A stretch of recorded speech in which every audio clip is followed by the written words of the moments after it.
The Voice That Won the Vote: How One Woman's Words Made History, by Elisa Boxer. Illustrated by Vivien, Mildenberger. A quick note before we begin. Today's story is a true story about how white women won the right to vote in the United States. A popular myth in the United States is that all women won the right to vote in 1920, which may be why today's author never mentions race and says women in place of white women throughout this story. However, history tells us that in the fight for suffrage, black voices, indigenous voices, and voices from other people of color were regularly silenced. In fact, it wasn't until 1943, when the Magnuson Act was passed, that Chinese Americans won the right to vote, and all indigenous people didn't have the right to vote until 1948, when Arizona and New Mexico finally started complying with the Indian Citizenship Act of 1924. And still, black people didn't win the right to vote until 1965, when the Voting Rights Act was established, finally prohibiting voter discrimination based on race. It's been nearly 60 years since then, but sadly, many are still excluded. The fight for everyone to have a voice and a vote continues.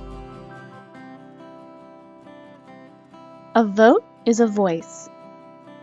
This is what I believe in. This is what I stand for. This is what matters to me. This is who I am. This is who I choose to lead my town, my state, my country. In 1920, women were still denied that voice. For nearly 75 years, they had organized meetings, marched in parades, carried signs, and made speeches demanding their right to vote. "Say yes to suffrage!" they shouted. They wore yellow roses. Yellow means yes. But they were silenced.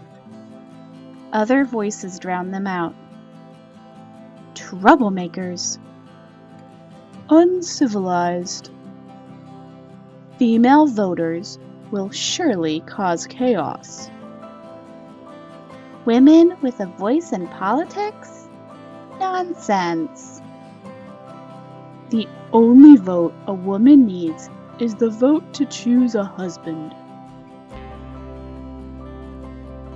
But nestled in a valley on a farm in East Tennessee, one woman was determined to have a voice and a vote.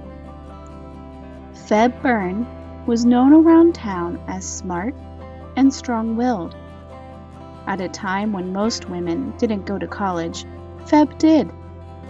She graduated and became a teacher. She read newspapers, magazines, and books. She loved to learn. Feb Byrne was especially fascinated by laws and the people who made them. Every year on Election Day, the men who worked on her farm would head to town hall to cast their votes. And every year, Feb Byrne would watch them go. She was sick and tired of staying shut out of the process. So one day, she sat on her front porch with some paper, a pen, and a plan. "Dear son," she began. A few days later, a letter arrived on the desk of the youngest lawmaker in Tennessee. His name was Harry Byrne. And on that hot August day, he watched the state capitol fill up with reporters, photographers, and people from all over the country who had come to witness history. America was on the verge of change. 35 states wanted women to vote, but the country needed 36 to make it law. It all came down to Tennessee, the last state left to vote. If lawmakers in Tennessee said yes, women across the nation would finally be allowed to cast their ballots. If Tennessee lawmakers said no, well, things would stay exactly the same. It was a tie. They would have to vote again. Harry Byrne was ready to stand firm for what he believed in. He had voted against women's suffrage in the first round. He knew that most of the people who had elected him hated the idea of women voting. Many of those people were in the audience. They knew they could count on Harry Byrne. After all, the proof was right there on his jacket, a red rose, the symbol of keeping women in the home and out of the voting booth.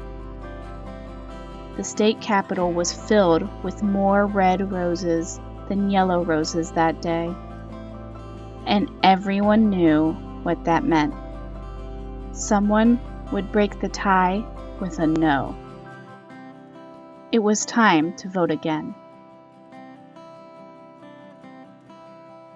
Someone did indeed break the tie.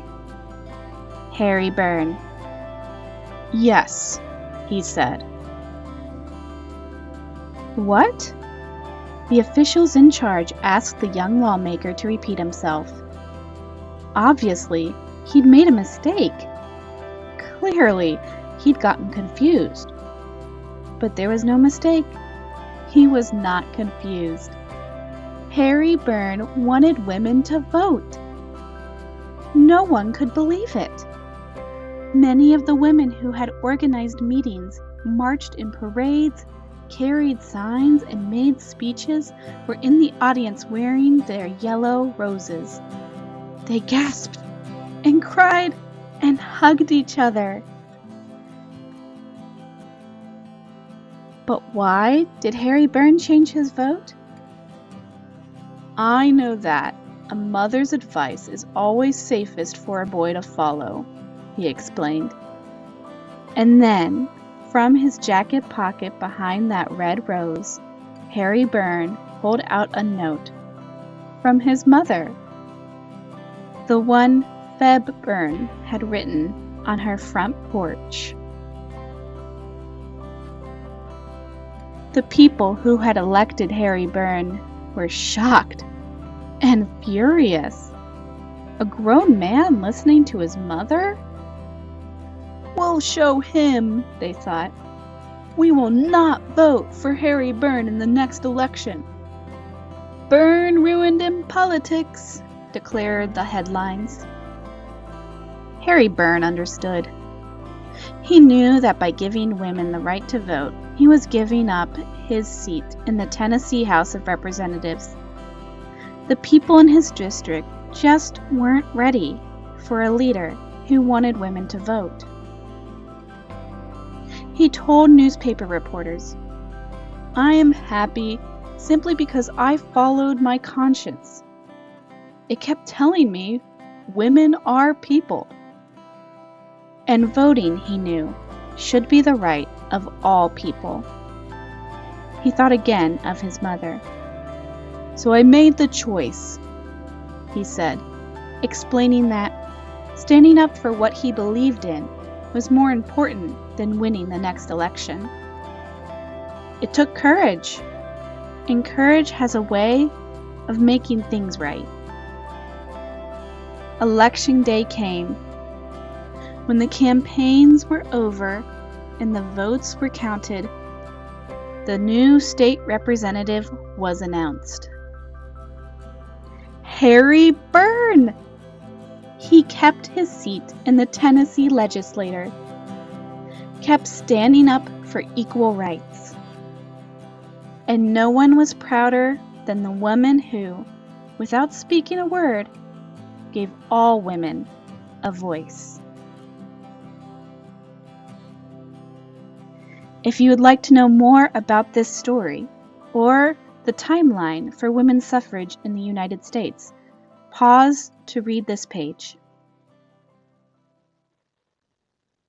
The fifth principle in Unitarian Universalism states, in simple language, that we all have a voice, and that we all have a responsibility to use that voice.